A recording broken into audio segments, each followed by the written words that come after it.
Back to super fast English academy. दोस्तों, आज की सबसे अच्छी न्यूज़ आ रही है कि देखिए इंडियन नेवी ने अपना नोटिफिकेशन जारी कर दिया है एसएसआर और डबल ए के लिए।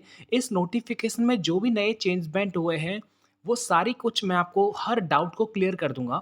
और पढ़ाई के लिए क्या क्या करना होगा इस एग्ज़ाम को क्वालिफाई करने के लिए, इसमें काम क्या होता है, प्रमोशन कैसे होता है, आपकी हर एक जिज्ञासा का समाधान इस वीडियो के अंदर मिल जाएगा। फिर भी अगर कुछ रह जाता है तो आप इस वीडियो के नीचे कमेंट सेक्शन में कमेंट कर देना। मैं आज शाम को या फिर जब भी मुझे टाइम मिलेगा तो मैं आपके हर डाउट को जो है बिल्कुल सॉल्व कर सकता हूँ।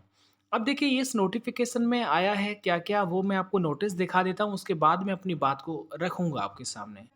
अब देखिए ये नोटिफिकेशन है और इस नोटिफिकेशन में क्या-क्या दे रखा है वो एक झलक में आप देख ले सकते हैं। देखिएगा इसमें डबल ए और एसएसआर के लिए वैकेंसी आई है और डबल ए के लिए 500 वैकेंसी है और एसएसआर के लिए 2000 वैकेंसी है। यानी ओवरऑल 2500 वैकेंसी है, ठीक है? और इसमें जो एक चेंजमेंट किया गया है कि पहले आप सभी विद्यार्थियों अप्लाई कर सकते थे और सभी विद्यार्थी चाहे 5 लाख हों, चाहे 8 लाख हों, वो सभी के सभी एग्ज़ाम देते थे। लेकिन इस बार ऐसा बिल्कुल भी नहीं होगा। इसमें स्पेशली बोला गया है कि कोविड की वजह से इस बार एक अपवाद किया जा रहा है और ये अपवाद ये है कि इस बार सिर्फ पेपर में बच्चे सिर्फ 10,000 मेरिट बेस पर जैसे पहले लिया करते थे, वही उतने ही मतलब जैसे पहले 10,000 लेते थे या फिर 8,000 लेते थे। तो इस बार क्या कर रहे हैं कि ऑफ़लाइन आपका जो है वो एग्ज़ाम होगा और ऑफ़लाइन एग्ज़ाम होगा जैसे पहले हुआ करते थे सेंटर्स के ऊपर, ठीक है? अच्छा, इसके फ़ायदे भी हैं। उन बच्चों के लिए सबसे ज़्यादा फ़ायदा है जो बच्चे इनकी परसेंटेज अच्छी है, उनके लिए तो बहुत अच्छा फ़ायदा है। अब मैं थोड़ा-सा आगे डिस्कस कर लेता हूँ, उसके बाद हर बात को मैं आपके सामने रखूँगा। ये इसमें एजुकेशन क्वालिफ़िकेशन है वही 12th होना चाहिए पीसीएम। यहाँ पर देखिएगा आपका ऐज बोल रखा है 1 फरवरी 2021 से 31 जुलाई 2004, ये इसका ऐज क्राइटेरिया है। अच्छा, सिलेक्शन क्राइटेरिया क्या दे रखा है वो आप एक बार समझ लीजिएगा। इसमें ये बोला गया है कि देखिएगा ऑब्जेक्टिव आपका पेपर होता है हिंदी इंग्लिश में, इंग्लिश साइंस मैथ और जीके यहाँ पर आता है। 10th लेवल का आपका पेपर होगा, 1 घंटे का पेपर होता है और यहाँ पर बोल बोल रखा है कि all candidates appearing for written examination would be subjected to PFT on the same day. ठीक है, यानी जो भी पेपर्स में एग्जामिनेशन में जितने भी बच्चे जो हैं वो अपेयर हो रहे हैं उनको जो है उसी दिन उनका पीएफटी होगा। जो पीएफटी के लिए एलिजिबल होंगे, है ना, एग्जाम दिया उसमें फिर कट ऑफ निकालेंगे, कट ऑफ निकाल के उनका फिर फिजिकल कराएंगे, फिजिकल के बाद फिर डेट दिया जाएगा मेडिकल का। तो वो मैं पूरा प्रोसेस बता दूंगा, उसकी आप चिंता मत करना। अब देखिएगा पीएफटी में क्या होता है, 1600 मीटर की रेस होती है 7 मिनट में, 20 स्क्वेट्स होते हैं, 10 पुशअप्स होते हैं, ठीक है? ये सब आराम से आप लोग कर सकते हैं। अच्छा, इसमें एक मेन चीज़ लिखी गई है और वो आप यहाँ देख रहे होंगे, मेरिट लिस्ट जो वो अवेलेबल हो जाएगी 23 जुलाई 2021 को। इसका मतलब अप्रैल चल रहा है, मई और जून सिर्फ 2 महीने और 1 महीने बाद मैं कह रहा हूँ मुश्किल से 25 से 30 दिन बाद आपका पेपर हो जाएगा। 1 महीने तो आप रख ही लीजिएगा, ठीक है? और ये जो आप फॉर्म भरना है, वो अब फॉर्म भरने का भी यहाँ पर डेट दे रखा है और स्पेशल आपके लिए बोल रखा है कि जो डेट है आपके फॉर्म भरने का वो 26 अप्रैल से 30 अप्रैल ही चलेगा। तो फॉर्म भर लीजिएगा। अच्छा, पहले क्या होता था आपने देखा होगा कि मेरिट बेस पर बच्चों को बुलाया जाता था। इसमें एक बात मैं कहना चाहूँगा, देखिए निराश होने की कोई बात नहीं, अगर आप कोई सुझाव देंगे तो उस सुझाव को भी मान करके आपके साथ में चलूँगा। यहाँ पर एक बात देख रहे होंगे कि इस वैकेंसी का वेट काफ़ी बच्चे और काफ़ी दिनों से कर रहे थे। मुझे भी मेरे खुद पर्सनल व्हाट्सएप नंबर पर ये मैसेज आता था कि सर एसएसआर नेवी ने पता नहीं क्या कर रखा है और ये वैकेंसी पता नहीं इस बार आएगा कि नहीं आएगा। तो आप ये देख लीजिएगा। इसके बाद एक चीज़ देखिएगा, पहले आप एक लगभग मैं बता रहा हूँ कि 8 लाख बच्चे जो हैं वो पेपर देते थे, ठीक है? 8 लाख बच्चे पेपर देते थे, अब मात्र 10,000, ठीक है? कितने देंगे? 10,000 वैकेंसी, मतलब 10,000 बच्चे जो हैं वो पेपर देंगे। अब ये देखिएगा 2,500 वैकेंसी पहले भी आती थी और अभी भी 2,500 है। मतलब अब जो मात्र 10,000 बच्चे पेपर देंगे, उनको मात्र 3-4 बच्चों से अरे 4 बच्चे मान लो, 4 बच्चों से ही फाइट करना पड़ेगा। लेकिन पहले इतनी ही वैकेंसी पर एक बच्चे को तकरीबन 320 बच्चों से फाइट करना पड़ता था। आप सोचिएगा, कहाँ आपको 3-4 बच्चों से लड़ना है, कहाँ आपको 300 बच्चों से लड़ना है, तो कितना डिफ़िकल्ट पहले कॉम्पिटिशन हुआ करता था, सिलेक्शन प्रोसेस। लेकिन इस बार इतना डिफ़िकल्ट नहीं रहेगा, आप सबको पता है, सिर्फ़ आपको 3-4 बच्चे तो उनसे ही तो आपको कॉम्पिटिशन करना है। तो जिनका आ जाएगा, जिनका परसेंटेज अच्छा है, उन सभी के लिए तो समझ लो ये बहुत अच्छा मौका है, विन विन सिचुएशन है। और आप हर परिस्थिति में, आप अगर अब बहुत ज़्यादा भी नहीं पढ़ते हैं, हल्का भी पढ़े लिखे हैं, तो मैं 101% बोल सकता हूँ आपका सिलेक्शन हो जाएगा। पहले ऑफलाइन बेस्ड पर जो होता था वो एक प्रोसेस उन बच्चों के लिए बहुत अच्छा होता था जिनकी परसेंटेज बहुत अच्छी है, ठीक है। अच्छा, उन बच्चों का मेरिट कट ऑफ भी बहुत ज़्यादा नहीं जाता है, और हर राज्य का अपना एक कट ऑफ सेक्शन अलग अलग होता है। तो इस बात को तो आप मानते हैं ना।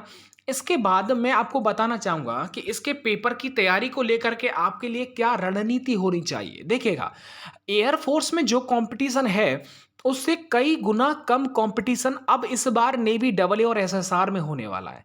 क्योंकि वहाँ पर एक अनुमान के तौर पर 5 लाख बच्चे पेपर देने वाले हैं, और यहाँ पर आपको सिर्फ पता है 10,000 बच्चे देने वाले। अच्छा, इसमें फ़ायदा क्या है? एक और इस बार जो चेंज हुआ है, उसमें क्या होगा कि जिस दिन आपका पेपर होगा, उसी दिन आपका पीएफटी हो जाएगा। बोले बंसी वारे की जय, समझ में आया ना?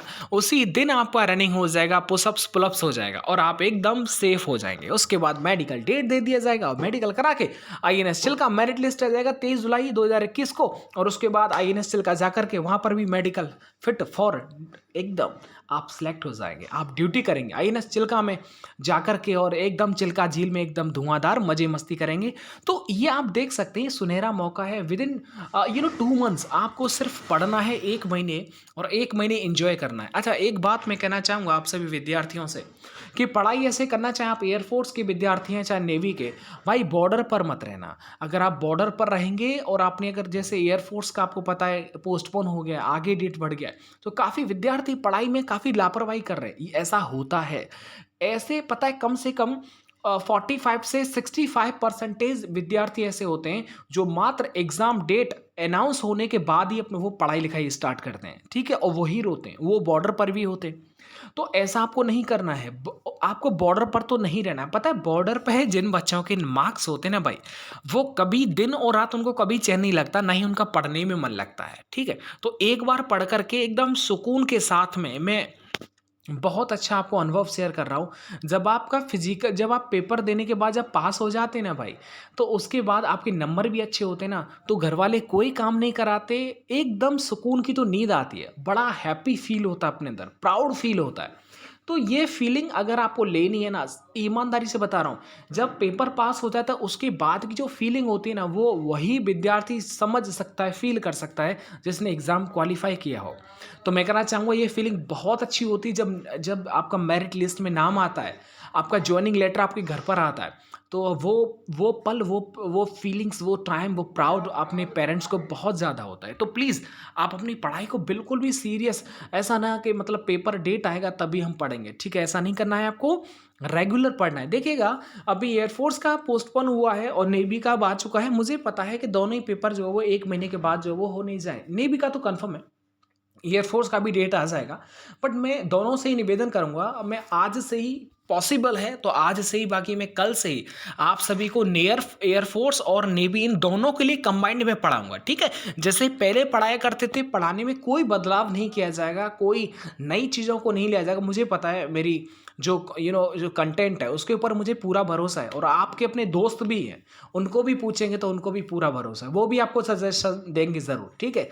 बहुत बड़े डिजिटल बोर्ड नहीं है, बहुत बड़ी चीज़ें नहीं है, लेकिन मैं चाहता भी नहीं हूँ ऐड करना, जबकि मैं चाहूँ तो एक दिन के अंदर ही एक डिजिटल बोर्ड नहीं, 4-4 डिजिटल बोर्ड लगा सकता हूँ, उसकी कोई ज़रूरत नहीं है। देखिए, आप जैसे जैसे आप पहले थे वैसे ही बन के रहें, और कंटेंट में दमदारी रखें, तो हर बच्चे के साथ में एक अच्छा स्कोर वो कर सकता है।